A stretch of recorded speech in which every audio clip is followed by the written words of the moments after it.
Bom dia, pessoal, tudo bem com vocês? Vamos começar a nossa aula de termologia mais uma vez e vamos lembrar. Falamos do que era termologia, todo fenômeno ligado ao calor, né? O que é o calor? A energia que transita de um corpo mais quente para o menos quente. Essa transição de energia, né, é radiação. Portanto, podemos falar que é radiação, calor. Radiação que está, como radiação tem um espectro muito grande, o calor está dentro de um certo desse espectro.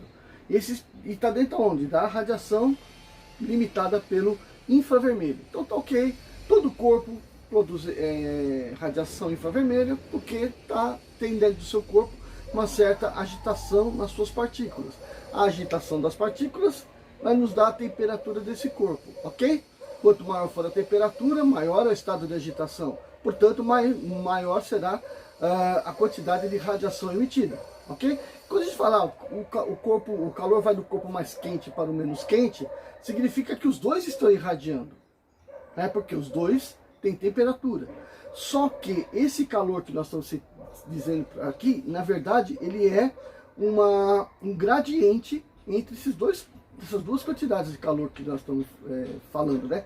Essas quantidades de radiações. Então, no meio de tanta radiação, a maior quantidade de radiação está indo do corpo de maior agitação térmica, portanto, maior temperatura, para o de menor agitação térmica. Mas vai até quando isso? Né? Indefinidamente? Não. Porque essa radiação, à medida que chega no corpo de menor temperatura, o que acontece? Ela vai ser absorvida pelas partículas. E aí elas começam a entrar em harmonia, né, com aquela radiação, ou seja, começam a oscilar de acordo com aquela energia que está chegando. Até quando ela vai? Até que fique da mesma oscilação, né? Vamos supor, continua mandando radiação, até que a oscilação do corpo menor fique igual ao de maior temperatura. Ou seja, as estados de agitação térmica vão tender a ficar em equilíbrio. Isso significa o quê? Equilíbrio térmico. Significa que houve uma harmonização ali, né, na temperatura dos corpos. Então eles passam a ter todos o mesmo estado de oscilação. Equilíbrio térmico, ok? Mas vamos lembrar, quando o corpo absorve o calor, o primeiro efeito que tem, portanto, é o aumento da sua temperatura, estado de agitação. Mas esse estado de agitação vai ter um efeito colateral, né? As moléculas vão aumentar de tamanho. Então a gente chama isso de dilatação, ok? Então o segundo efeito é a dilatação do corpo. O terceiro efeito é quando essa dilatação é tamanha que as moléculas começam a mudar de fase, do sólido para o líquido, do líquido para o gasoso, né? Tá bom? Então a gente vai colocar aqui um comecinho dessa ideia sobre dilatação. Também chamado por dilatometria. Às vezes você não encontra isso no dicionário. A dilatometria significa a mensuração da dilatação, que ela é ocasionada por quê? Porque houve um aquecimento. Então pode falar de dilatação térmica? Dilatometria é a dilatação térmica, tá? Bom, quem que nós vamos falar? Bom, quem dilata? Sólido, líquido, todo mundo dilata. Então nós vamos pensar nos sólidos. Dilatação dos sólidos. Por que dos sólidos? Porque se o gás ocupa o volume todinho que você deu para ele, se ele dilatar, ele vai dilatar ocupando o volume todo também. O líquido também. Quem define o tamanho do líquido? O recipiente que está. Quer dizer, o recipiente dá o limite do formato, né? Porque quem define a forma das coisas é a gravidade, que está puxando tudo para baixo. Então, você colocar um recipiente redondo, cilíndrico, o líquido vai ter um formato cilíndrico. E assim por diante, né? Dependendo do recipiente. Agora, o sólido, ele tem uma estrutura própria. Ele tem um formato próprio, aliás, né? Um formato próprio. Então, ele pode ser um cubo, pode ser um amorfo, uma pedra, que é uma pedra sem formato específico. Ou pode ser um sólido geométrico, bonitinho e tal. Que é o que a gente usa para estudar.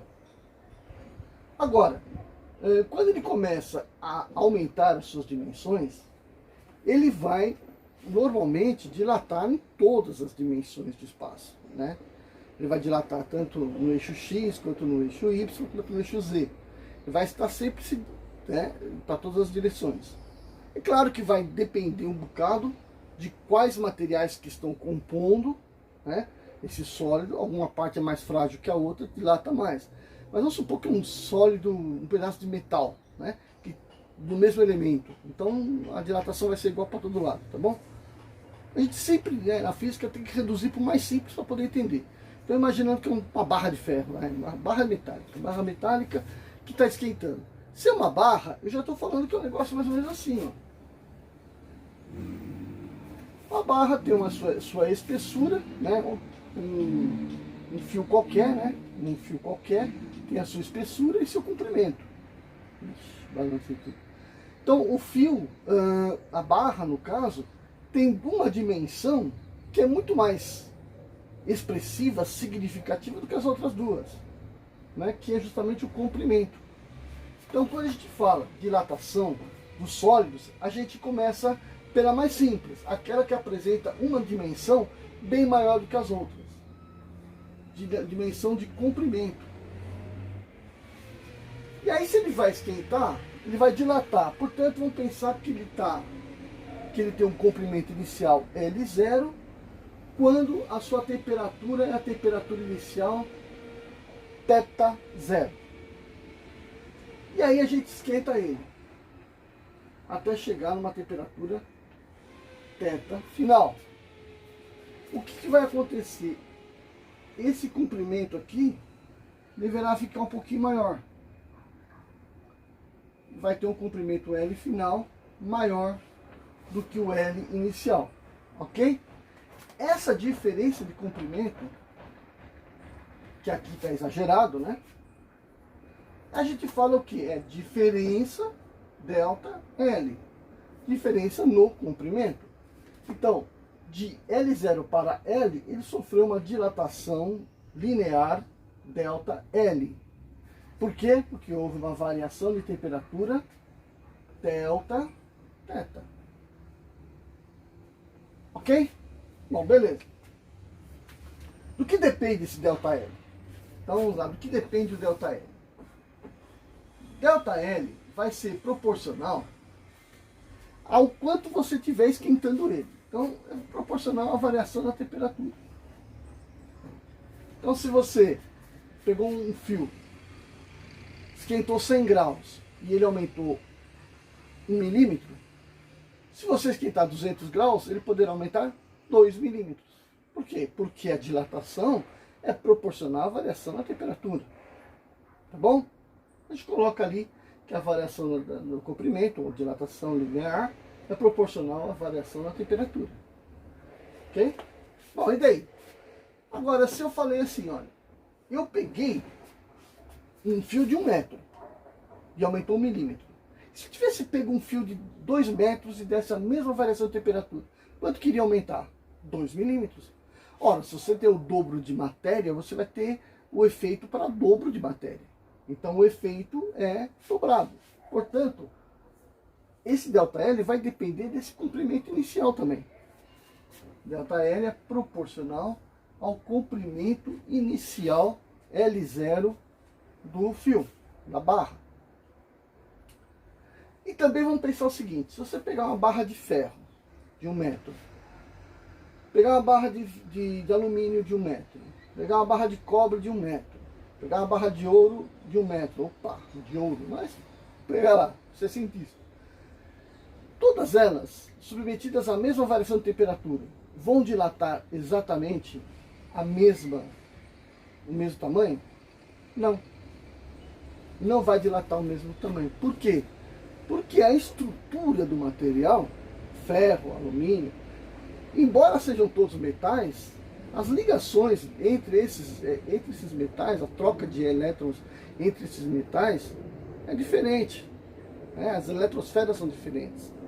Portanto, os núcleos são diferentes. Portanto, eles não têm que dilatar igual. Então tem mais esse detalhe. O material que você está submetendo à variação de temperatura. Então, cada material vai ter uma dilatação própria que depende da sua estrutura atômica.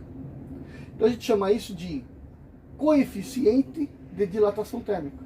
Ou seja, a gente dá um número, né, um valor, um número para identificar esse material. É uma identificação, acabei de falar, é uma identificação do material, é a sua constante, né, o seu coeficiente de dilatação linear.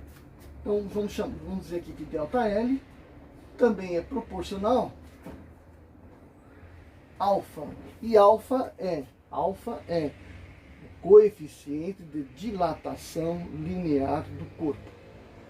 Portanto, se a variação no comprimento é proporcional à variação de temperatura, proporcional ao tipo de material, proporcional ao comprimento inicial do material, então ela é proporcional ao produto dessas coisas. Então a gente vai sair desse conversa aqui de proporcionalidade e vamos para a equivalência. Então a variação linear, ela equivale ao que? Ao produto de L0 pelo alfa pelo delta teta. Então veja, se eu tenho material, eu já sei qual que é o alfa dele, beleza. O L0 eu meço, é um valor fixo inicial, e aí o que eu vou variar é o delta teta. Então isso aqui é uma função que diz para nós que o comprimento varia de acordo com a variação na temperatura. Tá? Esses dois valores aqui são índices, né? Esse alfa aqui também tem uma situação. Quando ele está muito próximo da sua mudança de fase, ele muda demais, ok? Então esse alfa, ele é um coeficiente que vale dentro de um limite de temperatura, tá? Na próxima aula, a gente vai falar sobre a dilatação em 2 dimensões e 3 dimensões, ok? Para os sólidos, e a gente já emenda falando dos líquidos e dos gases não, dos líquidos, tá bom? Então, por enquanto é só. Valeu, gente.